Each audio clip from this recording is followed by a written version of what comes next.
Give me a little countdown. What's going on, Dojo Outfitter family? Live from the house Nate Orchard helped build. We are in 10th Planet, Portland. Yeah. We're going on the road today. Professor Nathan Orchard, what's up, man? Yo, yo, yo.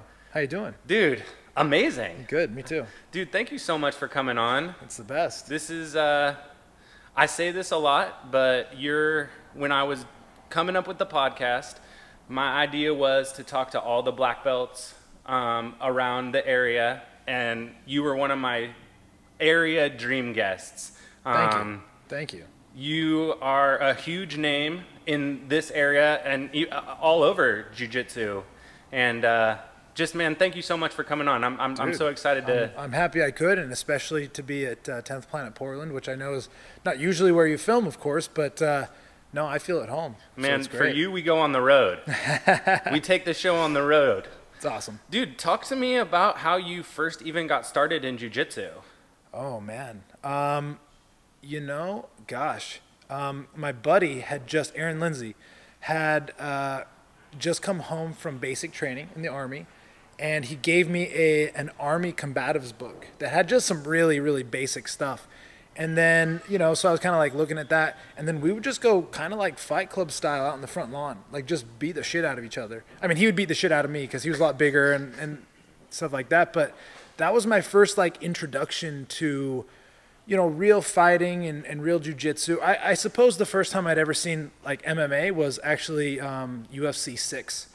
And my dad brought it home on VHS, and he's like, check this crazy shit out. And, you know, everything was pretty basic back then as far as jiu-jitsu goes. But, yeah, and then, you know, my Army buddy getting me into it. And then I had my first MMA fight when I was 16, and I got armbarred. And that's when I was like, oh, I see. This is real. You know what I mean?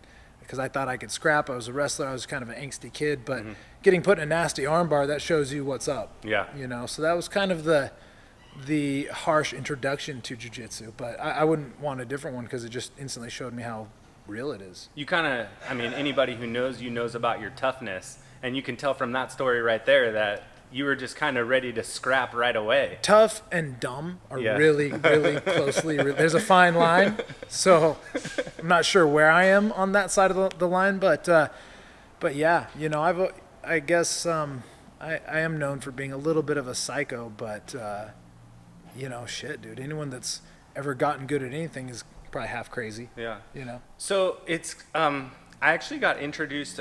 I knew about 10th Planet as soon as I started jiu-jitsu, and about, I'd say 6 months into my jiu-jitsu journey, this gentleman with luxurious hair and a beautiful wife sat down at my bar, and his name was James Gamet. Oh, yes. Oh, he is a beautiful man. Beautiful. And so I'm looking at this guy, right? I'm looking at him. He's looking at me. I'm bartending. And I go with the, I like your hair. And it turned out that was the way to get to it. Perfect. He invited me to come and try 10th Planet out. Wow. Went to a couple of his classes, and have come to a bunch of Friday night open mats here. Yeah. It's my favorite open mat to come to. I would say I've come to around 100. Like, I've come to that many. Wow. Like, I've come to a lot in 5 years. This is one of my favorite places. Yeah. My home away from home. That's awesome. Well, Gamet actually was the first person I ever gave a purple belt to, and the first person I ever gave a brown belt to. Well, the reason I share you this story is because he keeps sharing pictures, like old pictures, and I see you in it. So tell me about what it means to see like old pictures like that, and then like see what you have at 10th Planet here, Portland, and your new location in Seattle. Like, that's, I mean, such a journey you've come on. Yeah, it's bizarre. I mean, it's just been crazy to see, to look back on my journey and be like, holy hell, you know, I mean, I had 21 MMA fights before I really decided to do jiu-jitsu for real. Like, I was an MMA fighter. I wanted to be in the UFC and all this stuff. But, you know, at the time I lived in Grants Pass, Oregon, and there was, you know, very little jiu-jitsu there. I mean, if any, you know, just a bunch of guys trying to figure it out. And I came up kind of training in my garage with one buddy, and it was just the dream, you know, to get ranked. In fact, I remember when I got my blue belt, it was in 2012, I went from blue to black like really, really fast, but that's because I had so much experience before that. You know, I had 10 submissions in MMA, you know, but I had never been ranked or anything like that. And getting my blue belt, I was like, I could die tomorrow. I'm happy. I'm satisfied. Like, I've done it. And then to go, you know, from that to owning, you know, 10th Planet Portland and competing on EBI and Polaris and, you know, some of the premier tournaments, and now being in Seattle. I mean, dude, I have a move named after me. Like, that's the craziest thing. Like, I have not only have all my dreams come true, but all the things that I lacked the imagination to come, you know, I couldn't even dream up some of this stuff that's happening for me, you know? So it's been crazy. It's been beautiful, you know? And, you know, the craziest part, I remember one day thinking, you know, like at one point owning a school was like the peak. You know, it's like, I'm there, I've done it. And then I owned a school and I'm like, well, what's next? You know what I mean? And so it's just really interesting how when you finally get everything you ever wanted, you know, you're not done. It's really, jiu-jitsu has transferred from like the end all be all to like kind of a stepping stone to what's next in life, which I don't know what that is, but you know, it's taken me where I need to go, and it's just been incredibly fun along the way, and interesting and surprising, and yeah, it's been a good time. Dude, I'm glad you brought up the Dead Orchard, because I was going to bring it up. We actually have a cool story. I don't know if you remember, but I'm gonna go into this story a little bit. I was kind of at the beginning of my blue belt, and I think I was about 4 or 5 tournaments in, and dude, I had no wins, no submissions, no sweeps, no nothing, right? Yeah. Just nothing, right? So I took this private with Sam Hardy, and we were just working on stuff, and you were here taking, giving a private. And I vaguely remember this. I came up to you. Yeah. The whole time we were drilling was, I wanted to work on Rubber Guard, I wanted to work on the Dead Orchard. And I came up to you and I said, I got a tournament coming up, haven't got no subs, I haven't come close, I'm getting a Dead Orchard. Damn. Tournament comes, not only did I get 1 Dead Orchard, I got 2 Dead Orchards. No way. Those are the first submissions you ever hit. At Blue Belt. In your career. In a tournament. Wow. At Blue Belt. That's incredible, man. And it was the first time that I've ever like speaked something into fruition. And it was so like, it was so fun to be able to say that I like looked you in the face. I said, I'm gonna hit that move. The move you came up with, I'm gonna hit it and I'm gonna get my first sub. Boom, it happened. Damn. So I wanted to share that story with you because to me, it's such a cool story. It's part of my jiu-jitsu journey. That's cool. Such a cool part of it to be like, hey man, yeah, my first sub, I told Nathan Orchard I was gonna hit it, so I hit his move. Dude, you know what's crazy is I have a similar story. It was EBI 2, and I saw that I was on the same side of the bracket as Barrett Yoshida. Or maybe I didn't even see that yet, but I knew that Barrett Yoshida was in it. And I told Phil Schwartz, I was like, watch, if I end up going against Barrett Yoshida, I'm gonna Dead Orchard him. You know, like, I just felt it, you know? And I go out there, and I Dead Orchard him, and I walk up to Phil, and he's got it on video. It's somewhere out there, you know, in the interwebs. And I go, I told you 2 weeks ago I was going to do that. He's like, you sure as hell did. Yeah. You know what I mean? It's like crazy when you can call something, man. And, you know, we both have a calling a Dead Orchard story. That's what's up. So tell me, like, did you, like, hit that, like, as you were practicing? Like, how did it evolve? Well, you know, I was actually trying to do something called from crackhead control, the pump, to spiderweb. But it just kept happening that, like, I was just falling into it. I didn't even really, like, consciously, I wasn't trying to do it, you know. And then I actually hit it in competition. I was a white belt. I was unranked, let's say. And I hit it on a good friend now, Mike DeWitt, who was a purple belt at the time, and kind of one of the big dogs in Oregon, you know, at purple belt at that time. And I hit it on him in competition. And it was the first time I'd ever hit in competition. And I wasn't even necessarily still then even doing it consciously. And then 2 weeks later, I went down to HQ to train with Eddie. Actually, so I got the first Dead Orchard. And then a couple days later, you know, I posted that video on the 10th Planet forum. And Eddie Bravo saw it, and he's like, whoa, Nathan Orchard, you're change that white belt status to blue belt. He gave me my blue belt online. Which is, he's the first I'm the first person that Eddie had ever done that. He shot a video of him holding a blue belt. And I'm telling you, dude, I remember seeing that and I couldn't even believe what I was watching. You know what I mean? And then Dude, so, no way. Oh yeah. You got Gracie promoted online. I did. He printed you a certificate and sent it via the mail. Basically, yeah, basically. I mean, you know, because he had criteria at the time of like, again, I was a white belt, and he said, you know, win 15 matches by submission, wearing 10th Planet gear or throwing the gang sign or whatever.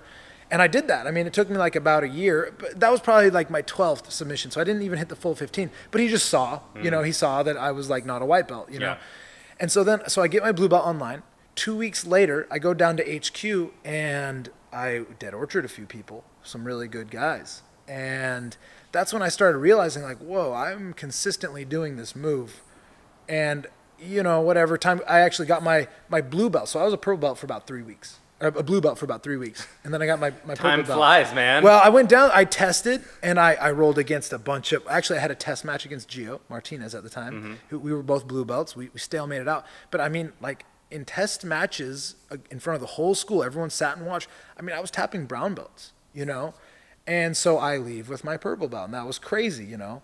And you were like, man, tough road at blue belt. But again, you're like, I don't get these blue belt blues, dude, man. But easy. That's what's so funny about, that's so different from my story is that I had 21 MMA fights before I even decided, you know, and I wrestled in high school, and I had done a lot already. So I was a blue belt more like realistically when I was like 20.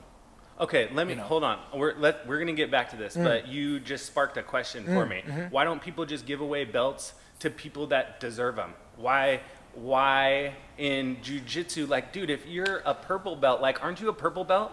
What's the point of making people wait for you know, like, if you're whatever belt you are, why not promote them to whatever belt that they are?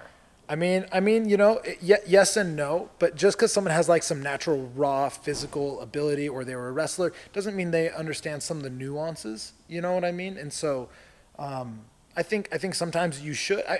There's just no standard. Yeah. You know what I mean? It's so different for everybody. But I mean, yeah, I mean, like you know though. I do. I know. That's right. I know my students, and and you know, that's how I try to do it. And again, just like Eddie did, you know, I didn't have to be a blue belt for 2 years. It was like I was tapping brown belts. How was I gonna be a blue belt? You already were a purple belt or better. You know what I mean? Yeah. And so, and plus, dude, I know guys that are black belt level but have never been ranked. You know, and that's what's funny about belts is they matter and they don't matter at the same time. You know, just because you have a purple belt doesn't mean you are, but just because you don't have a purple belt doesn't mean you aren't necessarily. It's kind of like this weird title that we create in our mind, but it's not really real. You know, it's just fun and it makes us feel good and stuff like that. But dude, there are dudes who don't need to be ranked and they're the baddest dudes on earth, you know? So I don't know, it is what it is. Okay, that was my side tangent. Yeah. Let's go back to the Dead Orchard because I'm thrilled about this. We were kind of talking about how you were at HQ and doing well, and you got your purple belt. Hit me from there. Okay, and so one day, you know, I hit a couple more in competition and this and that, and one day I got on the forum. Maybe I don't even know if it was my thread, someone's thread on the forum, and I was like, hey, we should come up with a name for this because I was calling it a two-arm triangle armbar. Two-arm triangle armbar. That's like a mouthful. That's you know what I mean? Yeah. And so it's kind of like some people were like, we should call it an Angry Orchard, and they kept saying all this stuff. I'm like, no, let's call it like the Cherry Picker or something. I don't know, something stupid.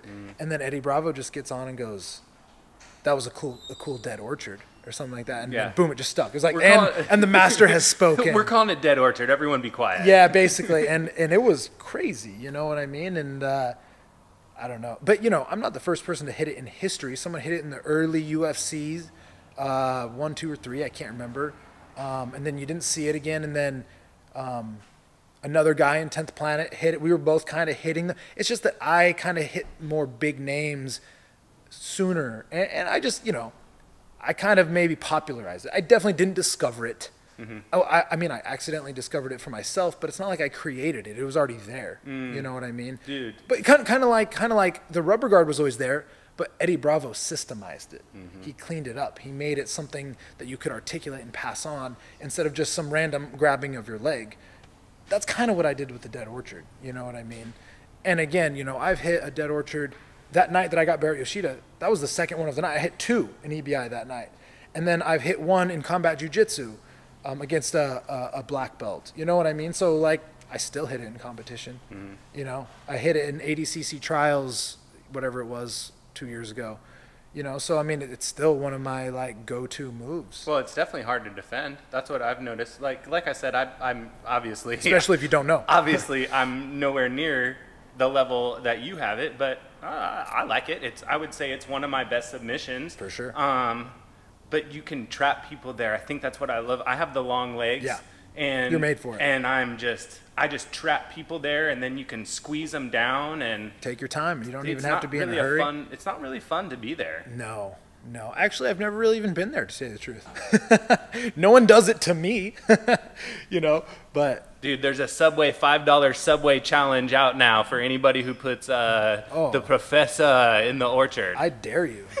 I dare you. Dude, tell me about how you even found 10th Planet. Oh, okay, yeah. So, you know, doing MMA and all this, I remember watching Nick Diaz. Dude, Gogo Plata. Shout out Nick Diaz. That is hit like dude. The Diaz boys. Dude. I'm a huge old school fan of those guys. How can you hate on the Diaz? They're the most guys? real. They're the most real, and that's what I appreciate is authenticity. Those guys are authentic. Have you ever slapped someone in a fight? I mean, I've done CJJ, dude. I've slapped the shit out of someone. Probably maybe the hardest I've ever hit someone was in CJJ. Really? Oh my gosh, dude. It was actually Hunter Colvin, who's in Submission Underground tomorrow. He was sitting down, and I just stepped in, and I didn't slap him. I palm striked him. Yeah. And there's a picture of it. I could probably dig it up. And it's just like my hand is like indenting his face. It's like I can still feel how hard I hit him with my palm. It was crazy. Yeah. And I mean, I've knocked people out in an MMA fight, but I swear I hit him harder with a palm. So yeah, I've slapped people. But sorry, dude. I just Gogo Plot. That's what's yeah. So Nick Diaz, I saw him. I think it was Takanori Gomi. He got he shot on Nick, and Nick went down and just wrapped it up like in motion. And I was like, okay, that's a Gogo Plata. I want to learn how to do that. So I like Googled it or something. You know, and then I'm like, oh, Gogo Plata's part of Rubber Guard.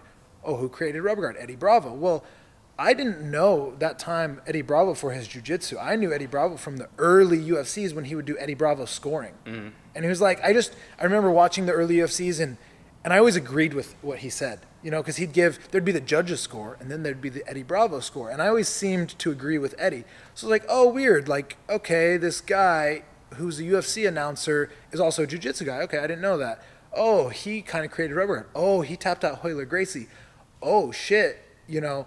And then learning about, well, again, at that time I was unranked. And so as I'm like Googling the Gogo Plata or whatever, something pops up on the 10th Planet Forum about how to get ranked, and which is what I was kind of talking about earlier. Yeah. And so I'm like, oh, there's no jiu-jitsu schools in my town. I'm going to try to do this thing. You know, I'm going to go through their protocol and their system or whatever. And then I ended up kind of, you know, again, being adopted into 10th Planet like that. And then I learned, I didn't know jiu-jitsu culture then at all. I was in 10th Planet before I found out that there was some kind of divide between gi and no gi. I didn't even know.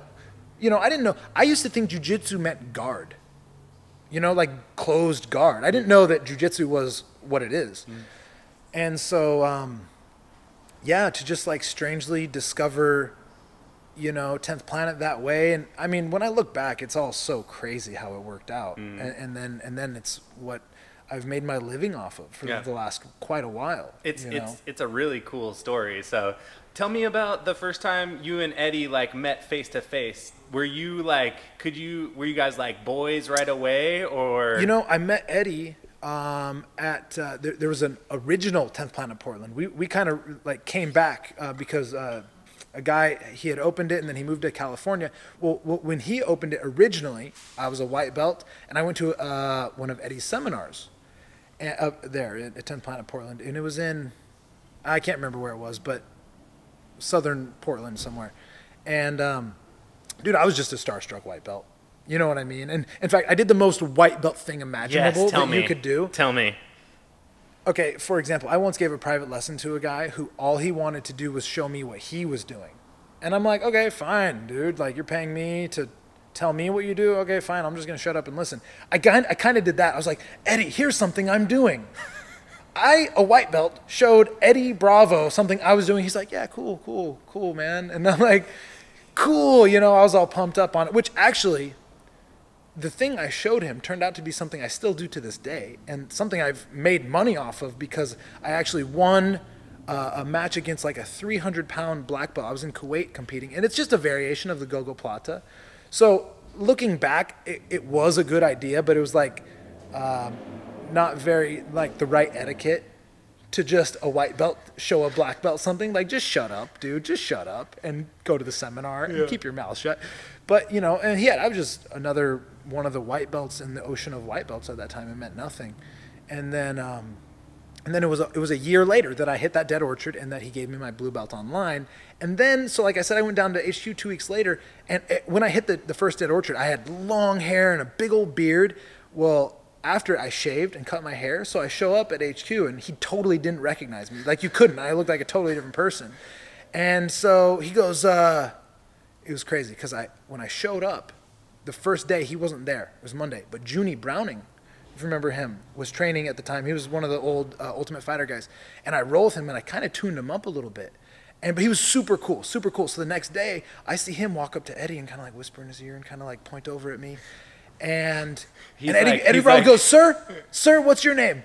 And I'm like, Nathan Orchard, da-da-da-da-da. And he still didn't really remember. And then he's like, well, what's your deal? And I'm like, I mean, actually, you gave me my blue belt online 2 weeks ago. He's like, oh, shit, that's you? Oh, shit. And then and then over that 2 week period, that's when he gave me the 7 test matches where he would line up or circle up the whole school and everybody would just watch me have to face one other guy. And I won 5 and stalemated 2.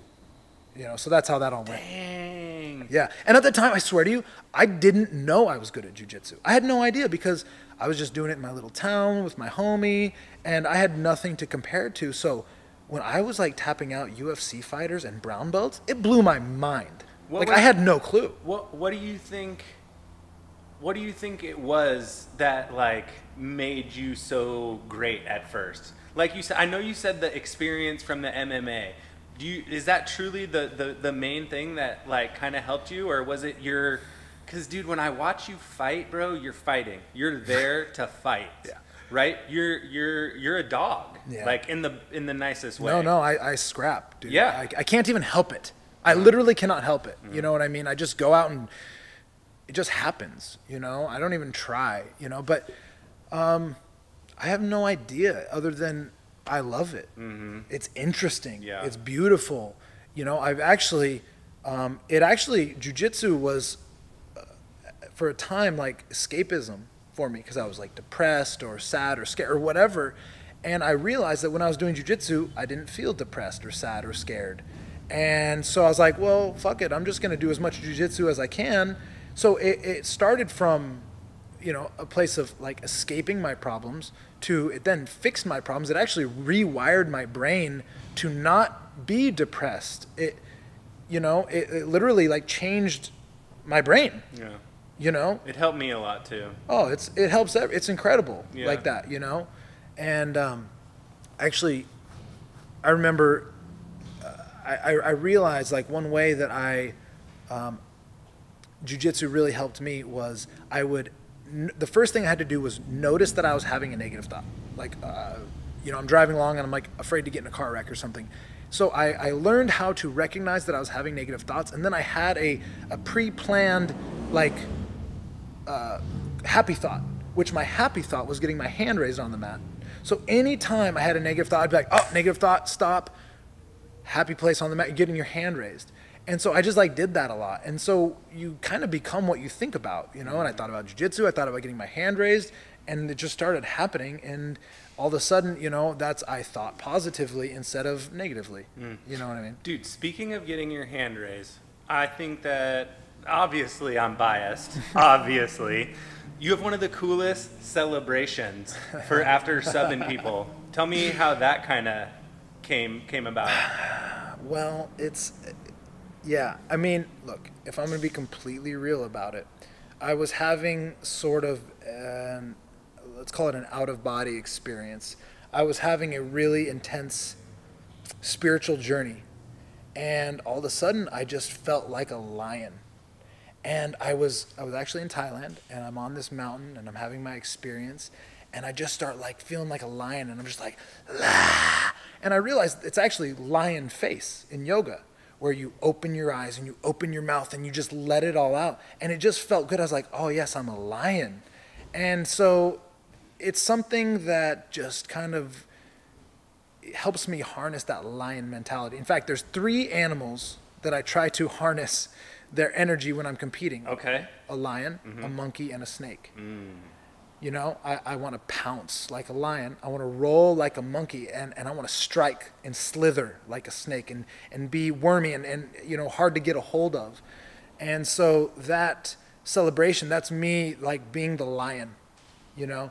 And also, it's weird. It's weird, you know what I mean? Like, people don't do that. It's just kind of crazy. And I think that it helps me get over judgment. If I just do something that's outrageously weird and kind of crazy and kind of psycho, like, I'm not afraid of judgment after that. It kind of like frees me, so to speak. Yeah. You know, it like lets the beast out, and it also makes it so judgment doesn't bother me. And I'm just like, here I am. That's the face I want to make as I meet death. I don't want to be like, oh, I'm dying. I want to go into death. Like, bring it, motherfucker. Let's do this. That's how I want to die. And so when I go and do jiu-jitsu, that's what I'm practicing. I'm kind of practicing death. I mean, that's what a submission kind of represents, right? Yeah. So, yeah, there's kind of a lot to it, you know. Do your students know how lucky they are to have you? I have no I'm not idea. kidding. I'm not even kidding. Oh, thank you, man. I mean, you are very intellectual. You can tell you have a mind for the sport. I mean, 10 Planet Seattle blew up fast. You know? Decently it did. Yeah. Yeah. What is it like for you to be a mentor to your students? I mean, I don't know, man, because like, to me, I don't really think of myself. I mean, I guess I am a mentor, but like, I'm just being me. You know what I mean? And I think that is something that people like, you know, is just like authenticity and just being real, you know. And I, like me or don't like me, I'm just going to be me, you know. And I think people appreciate that, because I think people want to be themselves. You know, I think people want to not be judged and not be self-conscious and stuff like that. And so when they see someone who's just like openly weird, then they're less afraid to be themselves. You know what I mean? But I just do me, dude. I just try to do what makes me feel good, and expressing what I feel like I need to express just helps me. You know what I mean? So it's how I stay sane. Yeah. You know? So I want to kind of get into some of your competitions and stuff. I want to talk about one of the more recent ones. You were in the Ugiyo Invitational, the first ever, put on here by Phil. Was such a cool concept. When you got the call, what was your reaction? Oh, you know what? Actually, Phil called me to tell me about it, and he was like mentioning who he wanted to be in it. And he was mentioning some other 10th Planet dudes, and I'm like, well, I want to do it. What about your boy? I was like, I want to do it. He's like, you do? Yeah. You do? I'm like, bro, are you kidding me? Hell yeah. You know, my homie's putting it on. It's a no time limit submission only tournament. I'm like, bro, you're speaking my language. This is me. You know, this is what I am made for. You know, so I think he was surprised that I wanted to be in it, I guess. But I was surprised he didn't know I would want to be in it, you know? So I basically had to be like, dude, put me in it, you know? And then crazy enough, I won it, you know? That was I guess. I guess. I knew you were winning that thing. I didn't know, but I knew, you know? Yeah, well, I guess same. You know, I mean, obviously I don't, I can't read. You just feel, I was just like, look, this is my expression. Like, mostly when I lose, it's not because I get tapped out. It's usually points, or in fact, I mean, not to jinx myself or anything. I mean, fuck it. But the last person to tap me out was Craig Jones in EBI 11. You know, but like, no, like I get beat by points or I get beat by riding time. Yeah. But I'm super hard to tap. Right. And so I was like, yeah, let's do this submission only thing, because that way, first of all, that way I can't make excuses and be like, oh, well, you know, he beat me on riding time, blah, blah, blah. You know, it was just like let's be real. Let's see what's real, you know, and that's the beauty of submission only, is there's just no excuses, period, you know. What was your favorite part of that whole thing? Actually, I had always wanted a match against Rafael Domingos. And so that was a really fun match. That was like cool for me, you know, because I just think he's a legit warrior, you know, a real savage. And so, of course, you know, I want to test myself against the savages, you know. I mean, actually, everyone I face is a total savage. You know, Jordan Hawley and Sean Weisenberg, and then Max Roshkov. Yeah, Max Roshkov. Dude, they're all just super gangsters. Max just signed with the UFC. Yep. You know what I mean? And Jordan Hawley's... Jordan Hawley made a name for himself at Sugg, the last Sugg. Not only Sugg, but dude, he took second at CJ, or he lost in the semifinals. Yeah, he lost in the semifinals, but looked great. You know, and he's tapped out a bunch of really gangster dudes. So, yeah, no, winning that it was cool, man. It was like, honestly, it's the thing that released me. You know, like winning Shugyo made it so that I did the thing that I cared the most about. Win a submission only, no time limit tournament. Everything else now is just a cherry on top. But to me, that was like my magnum opus. That was my great work of, you know, just like my expression, you know. And so after I won Sugg, I mean, I actually did really well in CJJ, and then I had a super fight against Mac Danzig, and I've done well after that. But like now I just don't really care, because I've done what matters to me. And so here's kind of the interesting thing about Submission Underground tomorrow is hopefully no one takes this the wrong way, or they can, whatever. I just don't really give a shit. I just don't really care, you know, about what happens, winning, losing, money, no, blah, blah, blah, blah, blah. But at the same time that I don't care, like I was saying, I can't help but fight my hardest. So I'm going to go out tomorrow, and I'm going to fight my very hardest, honestly, because that's the only thing I know how to do. But, like, whatever happens, happens. Can I tell you something? My goal in life is to not care. Yeah. I've been telling him for years. I've been telling my wife for years. I've been telling my sensei for years. If I can show up at a tournament and just not care, just not care, I'll be so dangerous. But here's the first trick, is you have to be okay with caring. Because if you want to not care, that is caring. So you care about not caring. So the first thing you have to do is be okay with you caring. You do care. Yeah. You know what I mean? And that's okay. And you have to be okay with that before you're going to be able to not care. You know what I mean? You have to just give up. You know, like it's like basic Buddhism. You know, a student goes to Buddha and says, I want enlightenment. And Buddha says, let go of your desires. So they're like, cool, I'm going to have no desires. And so all of a sudden, without you even knowing, you have a desire to have no desires. So you're instantly in your own way. So you have to be okay with having desires that get in your way. You have to be like, okay, I have to be just totally cool with the fact that I want things before you can not want things. You know what I mean? Because wanting to not want is a want, you know? So it's such a tricky battle, you know? Yeah. And all you can do is just keep moving forward, and it happens naturally. You know what I mean? Dude, that's a knowledge bomb right there. That's a big knowledge bomb. Yeah. Dude, let me talk about Sugg a little bit. This is your... This will be my fourth. Fourth. Yeah. This is your fourth appearance. Yeah. What does it mean to have your name called as much as... I mean, what has there been, 12 now, 13? Something like that. I did the first, like... Maybe I didn't do the very first one, but I did like 3 in a row or something like that. You know what I mean? It's cool, you know? I mean, but Here's like another thing. And again, it really does mean a lot to me. It's special because this is my passion. And so to get to do premier events, it really does mean a lot. But at the same time, and I'm sure other people are going through this same sort of thing, but like after facing a pandemic, you know, I actually brought my family out to Wyoming. We have a family ranch out there for 5 weeks. I basically evacuated because I was like, I don't know what's going to happen. I'm going to bail. You know, I'm facing the possible end of the world. You know, I don't know. We all are or whatever.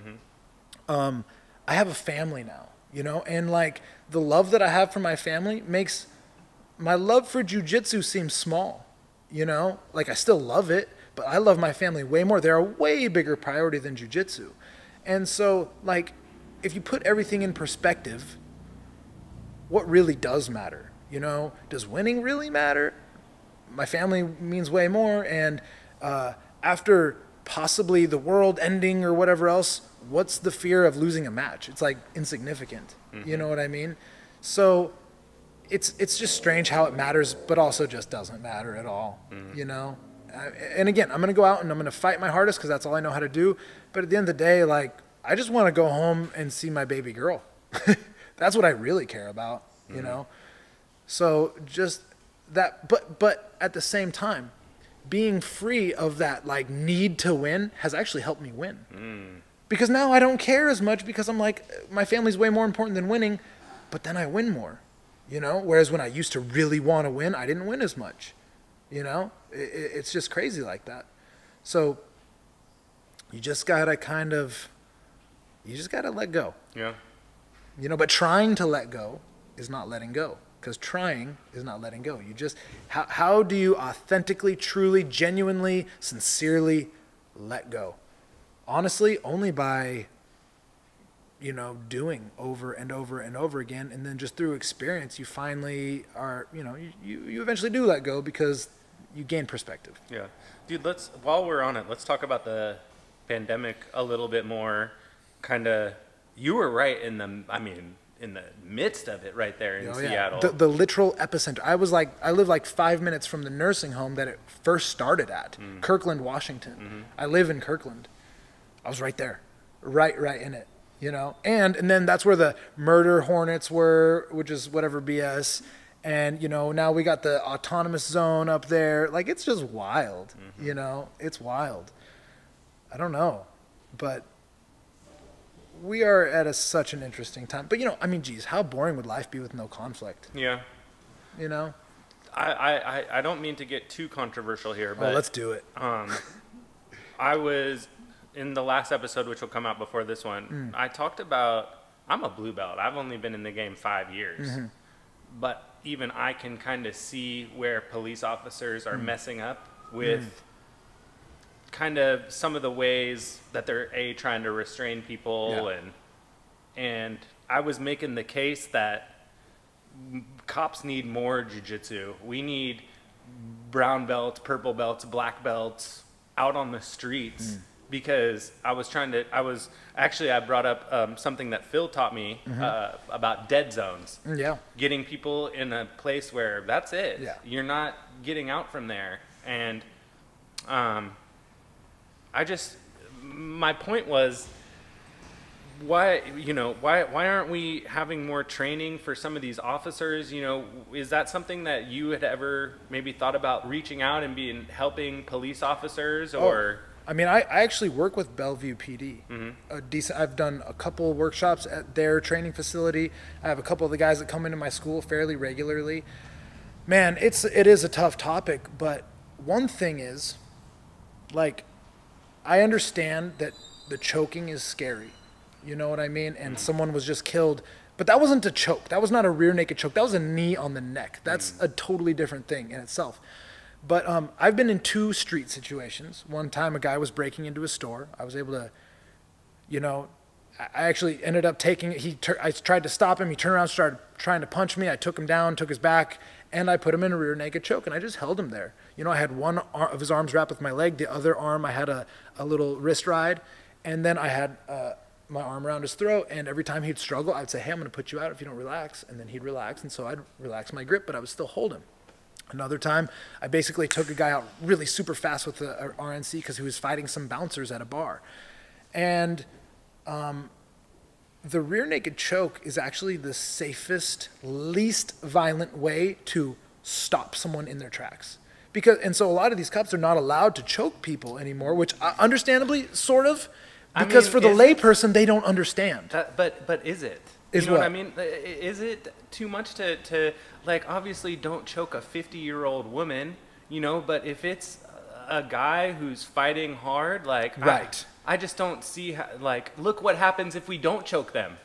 Yeah, well, more. Okay, again, you take the RNC away, and all of a sudden, now what are they going to do? Punch you and kick you? Those are actually way more violent of things. Mm-hmm. I think an RNC is actually quite gentle when it's done correctly. Because, like I said, even though I had my arm around his throat, I didn't have to choke him. I could have put him to sleep, but I also was able to fully restrain him. I held him there for 5 minutes before the cops got there and cuffed him. You know, and so like I know for a fact that it's not I guess anything done improperly is dangerous. You know what I mean? So yeah, there definitely needs to be more education on it and stuff like that. But on the Joe Rogan podcast, Jocko was saying that a lot of officers get between 2 to 4 hours of physical combative training a year. Yeah, that's a year. You do that in one day. Yeah, totally. Like, easily. Yeah. And so it's just like, how are we not equipping these officers with more tools? You know, like if you haven't grappled in 75 days and then you have someone who doesn't want to get held down. I know. Right. Or some methed out something or other. You know, luckily I don't have to do that because, man, that decision making is so hard. And I just don't know. Yeah. I really just don't. And I'm not really in a place where my opinion doesn't mean a lot other than I'm very well educated in restraining people. Yeah. And I very rarely hurt anybody. Like, never. Yeah. You know what I mean? So, you know, some people, you know, you're saying more tools. Some people want less tools for police officers. But, okay, I'll put it like this.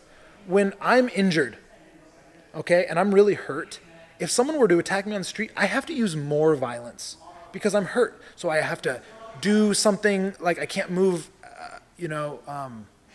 athletically, so maybe I have to punch them or maybe I have to pull a knife. I don't know what the situation is. All I know is that when I am healthy, I can be gentler, and when I am hurt, I have to use more violence. And so, you know, restricting the techniques that cops can do, it makes it worse in a way. You know, look, if we look at the root of the problem, like, to me, police brutality is a symptom, okay? To me, corrupt politicians are a symptom. We're seeing so many symptoms in the world, but what's the actual problem? I mean, not to sound too hippie about it, but I have to, is like there's a love issue. There's a compassion issue. There's we feel so limited, and the feeling of limitation makes us afraid, you know? And we don't know who or what we are, you know? And I'm talking on like a spiritual level or an existential level. So I think that, you know, and another thing, you know, this is just my own personal philosophy, you know? But like everyone right now, I see a lot of people pointing fingers. You need to do this, or you need to not do this, or change this or change that. But like no one points the finger back at themselves and be like, whoa, what do I need to work on? You know, like Confucius said, you want to change the world, you change yourself first. You know what I mean? And I see a whole bunch of people not changing themselves. I see a whole bunch of people trying to change other people, you know, instead of go home and better themselves and love themselves. Again, I'm gonna be super hippie about it, but like, dude, when is the last time, I mean, I guess I am personally asking you this question, but I'm asking everyone. When is the last time, I'll ask myself this question. When is the last time I have told myself, Nathan, I love you? I don't know. I don't know either. Who does that shit? Who just says, hey man, like I care about you, you know? Like we tell other people we love them, but can you even love someone if you don't love yourself? You know, and so that's the thing is I see just a lot of lack of self-love. Yeah. And that causes all these symptoms of violence and unhappiness and all this stuff. Yeah. Such a good perspective. I'm super glad that I asked you about that. Okay, before we get you out of here, I want to hear one funny story about how one time Craig Jones had you in a triangle for 7 minutes. Oh man. Yeah. Allegedly, because it's hard to find. Yeah, there's no good footage. Maybe it'll surface someday. It was Zapatero 2, and I had Craig in the first round. And, you know, in about 3 minutes in, I shot a single leg on him, and he did the exact same thing to me that he did to Murillo at ADCC a couple years back, and he got him in a flying triangle. And so anyway, like 3 minutes in, dude, I'm in Craig Jones's triangle choke, and this guy's got some long, strong legs, and you know, I've got some tricks. And so I was actually able to survive this triangle choke for 7 minutes, and it just about killed me. I mean, like, it literally gave me post-traumatic stress for a week. I was afraid almost after. It was so hellish. I couldn't roll over in bed for 3 days because I had engaged my core so intensely for 7 minutes that like it like killed me. But I survived it. I escaped, and in the last 10 seconds of the match, I heel hooked him. I mean, hey, to be fair, part of my strategy was like, hey, if I can just survive this, I know his legs are going to burn out. So when I finally escaped it, I remember he stood up and he looked like a newborn giraffe. His legs just wobbled, and I just dove underneath and you know, single leg X heel hook like that quick. You know what I mean? And then a year later, he heel hooked me at EBI 11 pretty quick. So we're 1-1. But I have never endured a more hellish 7 minutes of my life.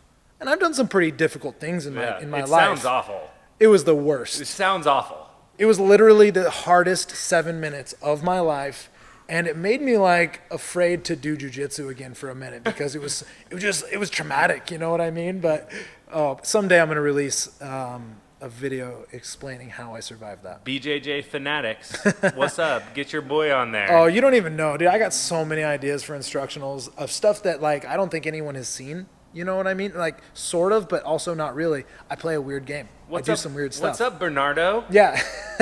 Actually, they did. Edgy Bravo doesn't know him? BJJ Fanatics actually did hit me up. But they lowballed you? No, they no. Okay, because I'll make a call. Well, at the time... I don't know any of them. At the time, I was mid-construction of the Seattle gym. So I just couldn't leave town between my baby and the gym. I was like, hey guys, I can't do it. And that was at the end of February. 3 weeks later, we're on a worldwide lockdown. So I'm sure they'll give me a chance. They're going to hit you up. They're going to hit me up. BJJ Fanatics, get it after the 35% off special. Yeah, dude, Nathan Orchard, man, thank you so much. What a fun time. I appreciate it, man. Y'all follow him on Instagram, Nate10P. Nate Orch 10P. Hit him up on Instagram. Thank you guys so much. Dojo Outfitters. Peace. Thanks, yo.